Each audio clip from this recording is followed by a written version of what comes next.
고린도전서 1장 1절에서 3절에 이르는 말씀이 되겠습니다.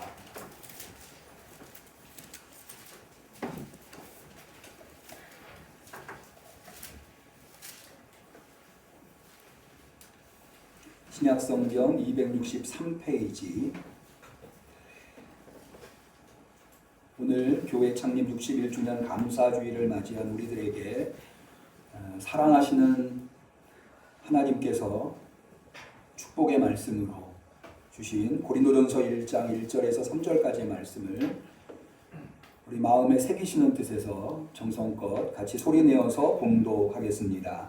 하나님의 뜻을 따라 그리스도 예수의 사도로 부르심을 입은 바울과 및 형제 소스데네는 고린도에 있는 하나님의 교회 곧 그리스도 예수 안에서 거룩하여지고 성도라 부르심을 입은 자들과 또 각처에서 우리의 주 곧 저희와 우리의 주 되신 예수 그리스도의 이름을 부르는 모든 자들에게 하나님 우리 아버지와 주 예수 그리스도로 쫓아 은혜와 평강이 있기를 원하노라. 아멘. 오늘 이렇게 하나님이 허락하신 교회 창립 61주년 주일 예배에 참여하신 우리 성도님들 또 인터넷으로 참여하시는 각 가정에 있는 우리 성도님들, 하나님께서 이 시간 우리 모두에게 하나님만이 주실 수 있는 은혜와 평강을 가득 베풀어 주시기를 주님의 이름으로 간절히 축원합니다. 오늘 우리 교회가 생일을 맞이했습니다. 저는 오늘 우리가 생일을 맞이해서 이런 것을 좀 생각해 봤으면 합니다. 그건 뭐냐 하면, 만약 우리가 누군가에게 우리 응암교회를 자랑한다면, 저는 우리 응암교회가 여러분들의 자랑거리가 되기를 바랍니다. 자랑한다면 여러분 무엇을 자랑하시겠습니까? 사실은 오늘 우리 창립 61주년 감사 주일 예배를 드리는 것, 창립 61주년 주일에 감사 예배를 드리는 우리들에게 이것을 생각해 보는 것은 저는 중요하다고 생각합니다. 우리 교회가 뭔가를 자랑할 수 있다고 하는 것은 그것은 하나님한테 감사하는 것과 동일하다고 볼 수 있거든요. 우리가 뭔가 자랑할 수 있다는 것은 하나님이 우리에게 그 자랑거리를 허락하셨다는 것이고, 우리가 오늘 감사 예배를 드릴 때 그것을 한번 생각해 보는 것은 중요한 의미를 가지고 있다. 뭘 자랑하시겠습니까? 또 다른 측면에서 이 질문은 우리에게 중요합니다. 왜냐하면 우리 응암교회가 2020년도에 받은 적어도 두 가지 사명이 있잖아요. 역촌동에서의 사명과 응암동에서의 사명. 그것을 우리는 표에다가 담아서 가나안을 차지하자 이렇게 정해보았는데, 우리가 응암동에서는 성전 건축의 사명이 있고 역촌동에서는 전도의 사명을 올해 다짐하지 않았습니까? 이 두 가지 사명을 생각해 볼 때에 우리 교회의 자랑거리가 무엇인가 라고 하는 것을 생각해 보는 것 또한 대단히 중요하다. 왜 그런가 하면, 여러분 교회를 건축한다고 하는 것이 사실은 교회가 무엇인가를 아는 것과 매우 밀접한 관련이 있다는 거죠. 그러니까 교회의 자랑거리가 뭐가 되어야 되는가를 알아야 교회를 올바로 건축할 수 있다는 거죠. 여러분, 우리가 교회를 건축할 때 굉장히 중요하게 선택해야 될 것이 두 가지인데, 하나가 설계사고 하나가 시공사 아닙니까? 여러분, 우리가 설계사와 시공사를 선정할 때 교회를 전혀 모르는 사람을 설계사와 시공사로 선정해서는 안 되겠죠. 교회가 무엇인가를 잘 알고 교회의 자랑거리가 무엇이 되어야 하는가를 잘 아는 설계사와 시공사가 교회를 설계하고 시공해야 교회가 온전히 건축될 수 있겠죠. 그런 측면에서 사실은 교회의 건물은 그렇게 설계사와 시공사가 하지만, 그러나 그보다 더 중요한 것이 교회의 그 건물을 채우는 그것은 우리가 해야 할 일이죠. 어떻게 보면 건물의 설계와 시공은 각자의 담당하는 분들이 있지만, 교회 내적으로 본질을 건축할 때의 설계와 시공은 바로 우리 각자 응암교회 성도들이 해야 하는 일이기 때문에 우리 응암교회의 성도들이 우리 응암교회의 자랑거리가 무엇이 되어야 하는가, 교회가 무엇이 되어야 하는가. 여러분, 뭔가를 자랑할 때 그것의 본질을 아는 것이 대단히 중요합니다. 여러분, 만약에 어떤 분한테 음식점을 하나 소개하고 자랑한다고 생각해 보십시다. 이렇게 한번 자랑했다고 생각해 보자고요. 아, 그 음식점은 식당이 아주 넓어. 그 음식점은 화장실이 깨끗해. 그 음식점은 주차장이 좋아. 그런데 음식은 별로야. 여러분, 이게 자랑이 됩니까? 왜 안 되죠? 주차장이 넓지 않아도 뭐 화장실이 그렇게 깨끗하지 않아도 제일 중요한 게 뭐예요? 음식점은 음식이 맛있어야 되는 거예요. 응암교회의 자랑은 교회가 본질적으로 무엇인가와 매우 밀접하다는 거죠. 교회가 교회될 때에 그것이 자랑거리가 될 수 있는 거지, 그 외적인 것은 교회가 교회되지 못하면 아무리 자랑거리가 생겨도 별 큰 의미가 없다고 하는 거죠. 그런 측면에서 교회의 본질인 우리 성도 공동체가 교회가 무엇인가를 알고 그것을 자랑거리로 이야기할 수 있다고 하는 것은 대단히 중요한 문제다. 두 번째로, 전도와 교회를 자랑하는 것은, 교회가 무엇인가를 아는 것은 대단히 중요하다. 이 관계가 밀접하다. 여러분, 전도는 교회를 소개하는 게 전도는 아니에요.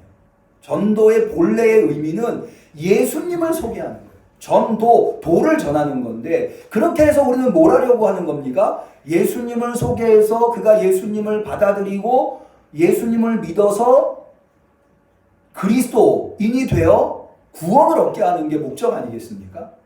그러면 그런 예수님을 듣고 예수님을 믿고 구원을 받고 그것이 다 어디에서 이루어집니까? 교회에서 이루어집니다. 실질적으로.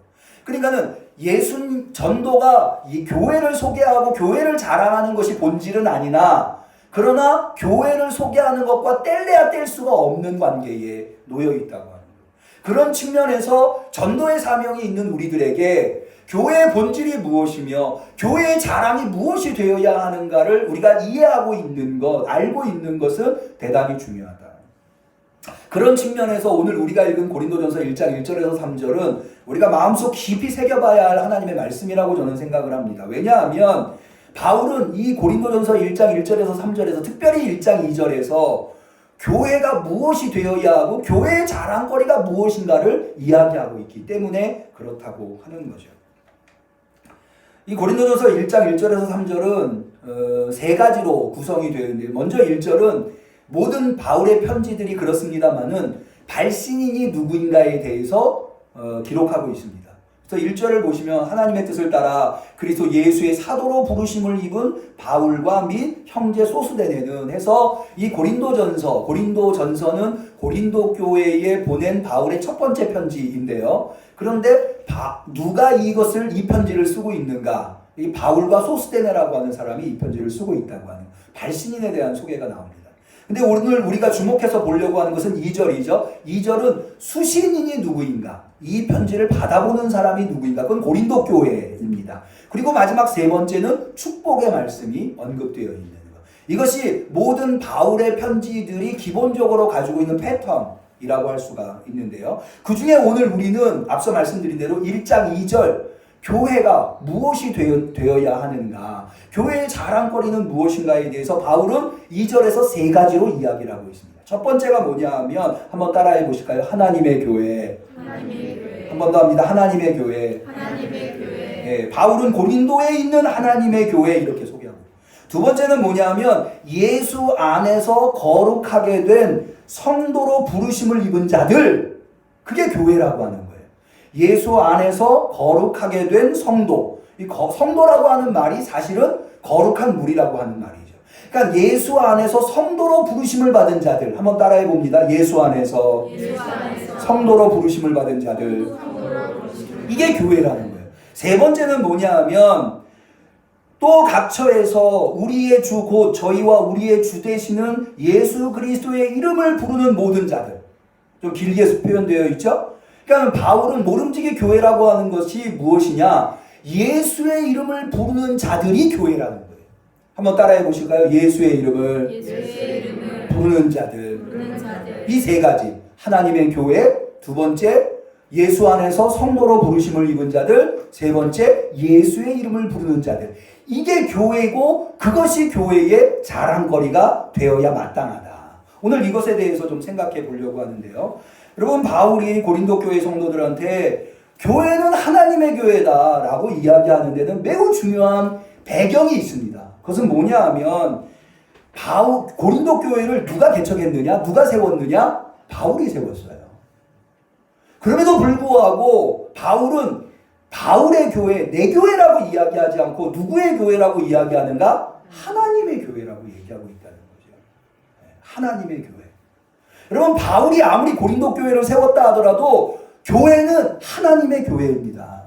우리 응암교회를 세운 개척자들이 있겠죠. 매우 감사하고 소중한 분들이죠. 그럼에도 불구하고 그분들의 교회가 아니라 누구의 교회요? 우리 응암교회는 하나님의 교회. 우리 응암교회가 하나님의 교회가 될 때 그 하나님의 교회가 자랑거리가 되어야 한다고 하는 거죠. 우리 응암교회는 하나님의 교회임이 자랑거리가 되는 교회가 되기를 축원합니다. 앞서 말씀드린 대로 바울이 이렇게 이야기하는, 굳이 하나님의 교회라고 이야기하는 것은 고린도 교회가 하나님의 교회가 못 되고 있기 때문에 그렇습니다. 그 이유가 뭐냐 하면 고린도 교회 안에 바울파와 아볼로파로 나뉘어서 싸우고 있었어요. 고린도전서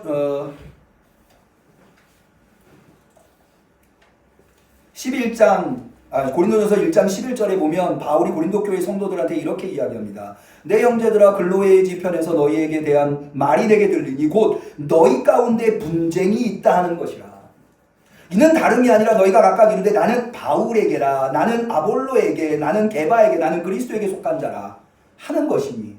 이렇게 이제 네 개가 나오는데 바울파, 아볼로파, 게바파, 그리스도파, 이렇게 네 개의 파가, 실제적으로는 두 개의 파가 바울파, 아볼로파. 왜 고린도 교회가 이렇게 나뉘어졌는가 하면, 바울파, 아볼로파가 있었는가 하면, 앞서 말씀드린 대로 고린도 교회는 바울이 개척한 교회예요. 그런데 바울은 교회를 세우고 저처럼 이렇게 지속적으로 그 교회에서 목회하는 목회자가 아니라 교회가 쓰면 다른 지역으로 이동을 합니다. 그래서 다른 교회 가서 또 교회를 세워요. 그러니까는 세워진 고린도 교회에 후임이 누군가가 와야 되겠죠. 그 후임이 누구냐면 아볼로입니다. 그러니까는 교회를 같이 개척하는 멤버들이 있겠죠. 그 사람들은 자기는 바울파다. 그리고 바울이 떠나고 난 다음에 고린도 교회가 부흥하면서 아볼로가 목회할 때 교회의 일원이 된 사람들이 있겠죠. 그런 사람들은 아볼로파라고 이야기해요. 그래서 교회 안에서 바울파와 아볼로파가 서로 경쟁하고 다투고 분쟁이 일어나는 거예요. 다시 말해서 바울파는 이 교회는 바울의 교회다. 또 아볼로파는 이 교회는 아볼로의 교회다라고 이야기한다고 있는 거죠. 여러분, 이거는요, 오늘날 이거는 고린도 교회만이 실패하는 부분이 아니라 한국 교회의 대부분의 문제는 다 여기에서 나오는 거예요. 여러분, 교회가 하나님의 교회가 되어야 된다고 하는 것, 하나님의 교회라고 한다면, 하나님의 교회가 되었다고 한다면 어쩌면 한국 교회에 있는 대부분의 문제들은 해결될 수 있는 교회 문제다. 그 문제가 뭐냐면 다 그것을 하나님의 교회로 생각하지 않고 어떤 사람의 교회, 누군가의 교회로 생각하고 있기 때문에 그 문제가 발생하는 것이다. 교회의 주인이 누구냐? 하나님이다. 여러분, 교회의 주인이 하나님인 이유는 세 가지 정도가 있는데요. 뭐냐 하면 교회의 주인이 하나님인 첫 번째 이유는 교회를 누가 세웠냐? 성경은 명백하게 하나님이 세우셨다. 깨달으시기를 바랍니다. 사도행전 20장에 바울이 밀레도에서 이제 마지막으로 에베소 장로님들을 만나서 모임을 갖는데요. 그 이후로는 이제 예루살렘에서 체포돼가지고 로마에까지 끌려가게 되는 아주 고통스러운 여정을 지내기 때문에 마지막으로 밀레도에서 성도들을 만나게 되는데 거기 이렇게 이야기합니다. 너희는 자기를 위하여 또는 온 양떼를 위하여 삼가라. 성령이 저희 가운데 너희로 감독자로 삼고 하나님이 자기 피로 사신 교회를 치게 하셨느니라. 교회가 어떤 교회라고? 하나님이 자기 피로 사신 교회라는 거예요. 누가 샀어요? 하나님이. 뭘로 샀어요? 자기 피로. 그러므로 교회는 누구의 교회예요? 하나님의 교회예요. 여러분, 우리 응암교회를 하나님이 하나님의 피로 사신 교회인 줄로 믿습니다. 그것이 우리 교회의 자랑거리가 되어야 되는 거예요. 두 번째로는 교회가 하나님의 교회인 이유는 교회가 이렇게 세워졌어요. 그러면은 여기에 성도들이 채워져야 되겠죠? 이 성도들을 불러 모은 분이 누구냐? 하나님이라는 거예요. 여러분, 교회가 헬라어로 에클레시아라고 하는 거예요. 에클레시아라고 하는 것은 세상으로부터 부르심을 받은 하나님의 백성의 모임이라고 하는 거예요. 출세상한 사람들, 이런 뜻이에요. 왜 이스라엘이 출애굽했잖아요. 세상으로부터 하나님이 불러내서 하나님의 백성으로 만들었다. 이게 에클레시아의 의미입니다. 그러니까 우리가 여기 모이게 된 것이 사람이 우리를 불러 모은 것이 아니라 누가 우리를 불러 모았어요? 하나님이. 믿으시기를 바랍니다. 그래서 교회의 주인은 하나님이에요. 우리를 다 모으신 분이 하나님이니까. 세 번째로는 교회가 하나님의 교회인 이유는 그렇게 모인 교회를 지키는, 보호하는, 인도하는 분이 누구냐? 하나님이라는 거죠. 여러분, 고린도전서 에베소서 5장 29절에 보면 바울은 이렇게 이야기합니다. 누구든지 언제든지 제 육체를 미워하지 않고 오직 양육하여 보호하기를 그리스도께서 교회를 보양함과 같다. 이게 무슨 얘기냐면요. 여러분, 자신의 몸을 제일 최선을 다해서 보호하는 존재가 누굴까요? 나 자신이죠. 나만큼 내 몸을 보호하려는 사람이 어디 있겠습니까? 여러분, 그런데 교회가 누구의 몸이라고요? 하나님의 몸. 그렇기 때문에 하나님이 우리를 보호한다. 교회를 보호한다는 거예요. 다시 말해서 교회가 하나님의 교회가 되는 이유는 하나님께서 피로 사셨고, 할렐루야. 하나님께서 모으셨고, 하나님께서 그 모은 교회를 보호하시고 인도하시기 때문에 교회는 하나님의 교회예요. 여러분, 교회가 하나님의 교회가 될 때 교회가 자랑거리가 되는 거예요. 우리 응암교회는 하나님의 교회가 되어서 우리 응암교회는 하나님의 교회야 라고 여러분들이 자랑할 수 있는 교회가 되기를 축원합니다. 두 번째로 바울은 앞서 이야기한 대로 교회가 무엇이 되어야 하는가로 말씀하는가 하면 예수 그리스도 안에서 성도로 부르심을 받은 자들이라는 거죠. 이거는 뭘 의미하냐면요, 교회의 본질이 무엇인가에 대해서 바울은 이야기하고 있는 거예요. 교회의 본질. 이 부분은 우리 응암교회의 사명을 감당하고 있는 사명 때문에라도 우리가 이것을 주목해서 봐야 되는데요. 뭐냐면 교회의 본질은 건물이 아니고 성도라고 하는 거예요. 성도. 네. 여러분, 교회의 건물은 대단히 중요합니다. 그러나 그럼에도 불구하고 교회의 건물은 부차적인 거예요. 성도가 교회의 본질입니다. 이것을 놓쳐버리면은요, 건물에 함몰되어 버리기 마련이에요. 여러분, 우리 응암교회는 물론 건물도 최선을 다해서 아름답게 좋게 지어야 되겠지만 건물을 자랑하는 교회가 아니라 성도 공동체가 자랑거리가 되는 교회가 되기를 축원합니다. 여러분, 그런데 고린도 교회는 바울이 이 이야기를 굳이 하는 이유는 고린도 교회는 이것에 대해서 실패한 거예요. 여러분, 앞서 말씀 교회 본질이 뭐라고요? 성도요. 성도가 누구예요? 예수 그리스도 안에서 거룩하게 된 자들이라. 교회의 본질이 성도라고 하는 것은 세상과 분리됐다고 하는 의미예요. 세상과 다르다는 의미예요.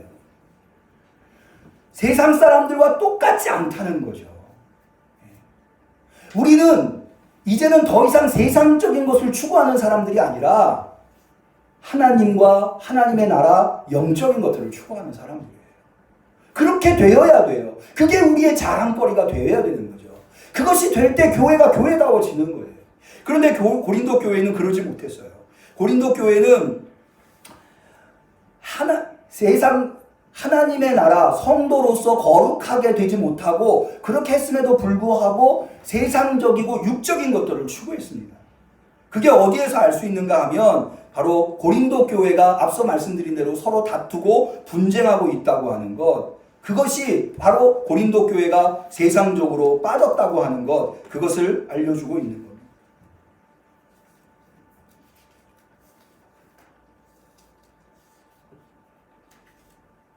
바울은 고린도 교회에 대해서 이렇게 이야기합니다. 고린도전서 3장 3절에 너희가 아직도 육신에 속한 자로다.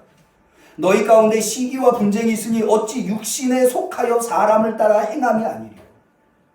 그러니까는 예수 그리스도 안에서 성도가 되어야 되는데 예수 그리스도 안에서 성도가 되지 못하고 여전히 육에 속한 사람으로 세상적인 방법으로 살아가고 있다는 거예요. 뿐만 아니라 고린도 교회가 이 고린도라고 하는 곳이 항구 도시거든요. 되게 이제 항구 도시들이 보여주는 행태가 도덕적으로 매우 타락한 경우예요. 그래서 이 고린도라고 하는 도시가 이 도덕적으로 매우 타락한 현상이 나타납니다. 그래서 고린도전서 5장 1절에 보면 너희 중에 심지어 음행이 있다함을 들으니 이런 음행은 이방인 중에라도 없는 것이라. 세상 사람도 하지 않는 음행을 고린도 교회 성도들이 하고 있다는 거죠.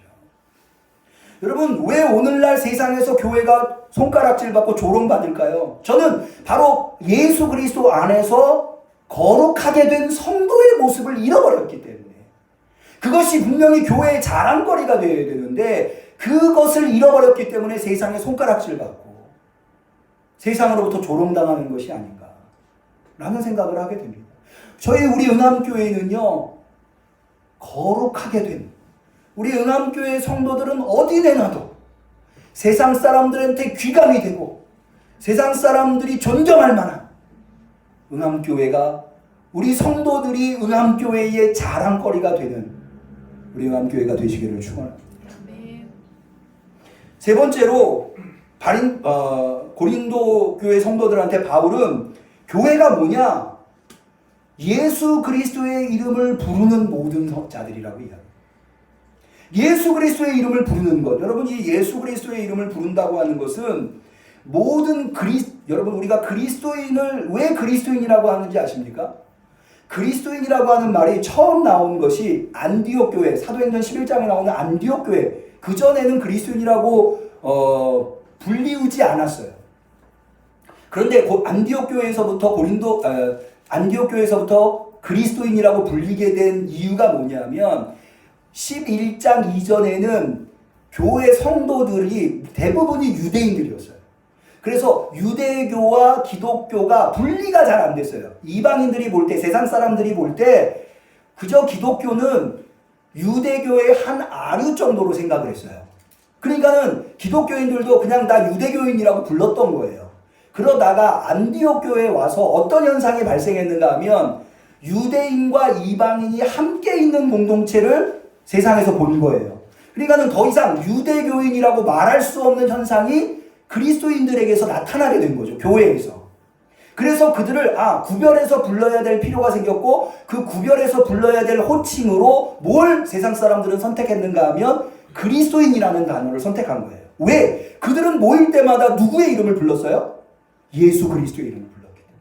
이거는요, 모든 성도들은 다 예수 그리스도의 이름을 불러야 하고 부를 수밖에 없어요. 왜냐하면 이 예수 그리스도의 이름을 부른다고 하는 것은 세 가지 의미를 담고 있는데, 첫 번째가 뭐냐면 모든 그리스도인들은 세례를 받아야 되잖아요.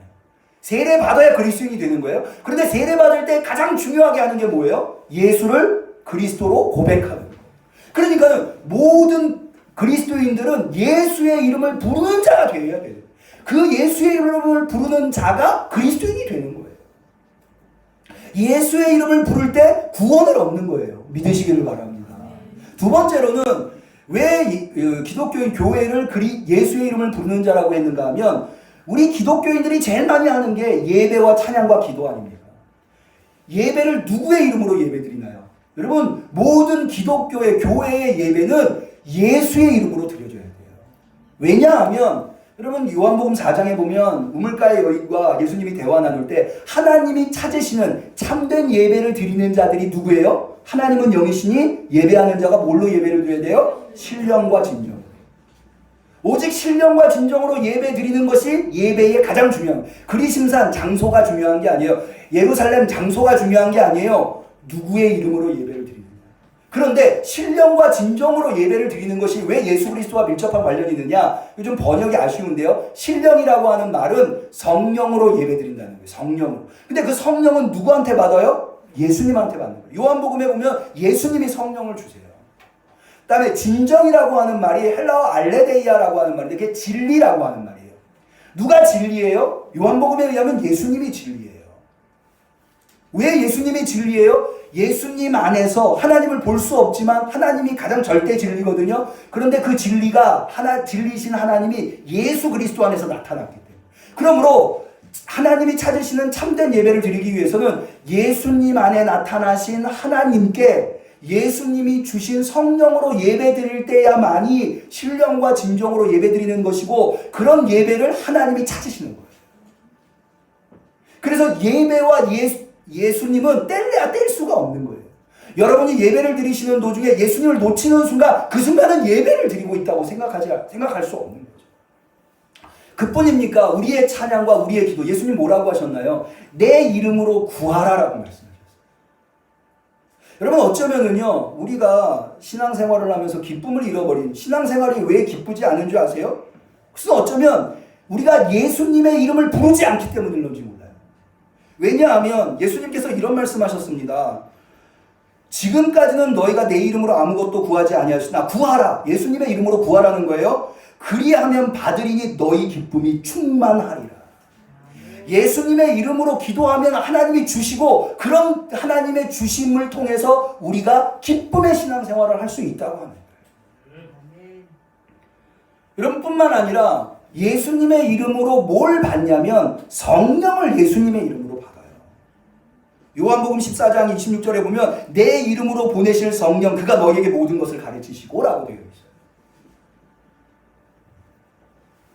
또 예수님께서는 예수님의 이름으로 모인 곳에 내가 너희와 함께 하겠다라고 말씀하셨어요. 마태복음 18장 20절 두세 사람이 내 이름으로 모인 곳에는 나도 그들 중에 있느니라. 그래서요 이 예수님의 이름을 부르는 자들은요 예수님의 이름으로 아무리 작은 일을 해도 하늘의 보상을 반드시 해주세요. 마가복음 10장 37절에 보면 누구든지 내 이름으로 이런 어린아이 하나를 영접하면 곧 나를 영접하며 누구든지 나를 영접하면 나를 영접함이 아니요 나를 보내신 이를 영접함이니라.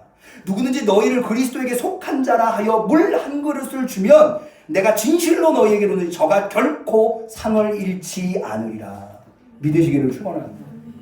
우리 그리스도인들이 예수의 이름으로 하는 것은 아무리 작은 일도 하나님이 다 보상해 주신다는 거예요. 그렇기 때문에 우리 그리스도인들은요 어느 순간에도 예수님을 불러야 되는 줄 아세요? 고통받는 순간에도 예수님의 이름을 부르는 것 때문에 고통을 받는다 하더라도 예수님의 이름을 불러야 돼요. 마태복음 10장 21절 또 너희가 내 이름을 인하여 모든 사람에게 미움을 받을 것이나 나중까지 견디는 자는 구원을 얻으리라. 할렐루야. 여러분 우리 응암교회는 예수님의 이름을 부를 수 있는 교회예요. 그것이 우리의 자랑거리가 되는 교회가 되기를 축원합니다. 예수님의 이름을 부르는 오래됐는데요. 일본에서 2단 불교가 있었어요. 불교의 2단 옴진리교라고 들어보셨을 거예요. 일본 지하철에서 독가스를 뿌려가지고 그때 굉장히 사회적으로 문제가 됐었죠. 근데 이 종교를 왜 옴진리교라고 하는지 아세요? 이 사람들은 모일 때마다 뭘 하냐면 옴 이걸 하는 거예요. 모일 때마다 옴. 왜 그 옴 이걸 하냐면은요. 이 옴 할 때 소리 내는 이 파동이 이 소리의 파동이 우주의 파동과 일치한대요. 이게 우주의 파동이에요. 그래서 이 우주의 파동이 맞으면 그걸 여러 번 해가지고 나의 파동과 우주의 파동이 맞으면 사업도 잘 되고 얼굴도 잘생겨지고 시험도 잘 보고 건강해지고 병도 낫고 그런다는 거예요. 그래서 그 사람들은 모일 때마다 옴. 그런데요, 여러분, 옴이 아니라 예수 그리스도의 이름에 능력이 있는 줄로 믿습니다. 예수 그리스도의 이름. 그래서 우리 성도들에게 자랑거리는, 우리 응암교회의 자랑거리는 예수 그리스도의 이름이 되어야 됩니다. 말씀을 좀 정리해 보고자 합니다. 여러분, 우리 응암교회의 자랑거리가, 저는 하나님의 교회라는 것이 우리 응암교회의 자랑거리가 되기를 축원합니다. 우리 응암교회의 자랑거리가, 우리 응암교회에 모여있는 분들이 예수 안에서 성도로 부르심을 받은 것, 그것이 우리 응암교회의 저 권사님은 응암교회 권사님이 역시 응암교회 권사님은 거룩하신 분이에요. 응암교회 목사님, 응암교회 장로님, 응암교회 전도사님, 응암교회 권사님, 집사님, 응암교회 성도님들은 정말 진국이야. 할렐루야. 이게 자랑거리가 될 수 있는, 우리 응암교회의 자랑거리는 누구의 자랑거리도 아닌 예수님의 이름이 자랑거리가 되는, 여러분, 그런 교회가 됐을 때 하나님은 어떻게 해주시느냐? 오늘 3절에 하나님 우리 아버지와 예수 그리스도로 쫓아 은혜와 평강이 있기를 원하노라. 여러분, 그런 교회에 하나님이 은혜와 평강을 베풀어 주시다. 여러분, 우리가 왜 교회에 나옵니까? 이렇게 싸우려고 나오시는 분 없잖아요. 여기 고통당하려고 나오시는 분 없잖아요. 여기에 하나님이 은혜와 평강을 베풀어 주시기 때문에 나오시는 것 아닙니까? 여러분, 세상 사람도 그렇게 생각할 거예요. 교회는 하나님이 주시는 은혜와 평강이 있는 곳. 그래서 세상에서 힘들고 어려워도 교회만 가면 마음의 평안을 얻고 하나님의 은혜를 경험할 수 있는 곳이라고 생각해야만이 교회를 찾아 나오지 않겠습니까? 그런데 하나님이 은혜와 평강을 누구에게 주시느냐? 하나님의 교회에게. 예수 그리스도 안에서 거룩하게 된 성도들에게, 예수님의 이름을 부르는 자들에게 그 은혜와 평강을 베풀어 주신다는 거예요. 마음에 새기시기를 축원합니다. 여러분, 아이들이요, 친구가 생일이 되면 초대를 받아서 가면 생일 축하곡을, 우리도 좀 이따가 생일 축하곡을 부르는데, 아이들은 조금 개구장이잖아요. 그래서 생일 축하합니다 이렇게 안 부르고 어떻게 생일 축하곡을 부르는가 하면 왜 태어났니 왜 태어났니 이렇게 생일 축하곡을 부르더라고요. 근데 저는요, 생일날 내가 왜 태어났을까? 라고 하는 것을 생각해 보는 것이 중요하다고 생각이 들어요. 여러분, 하나님께서 우리 응암교회를 왜 태어나게 했을까요?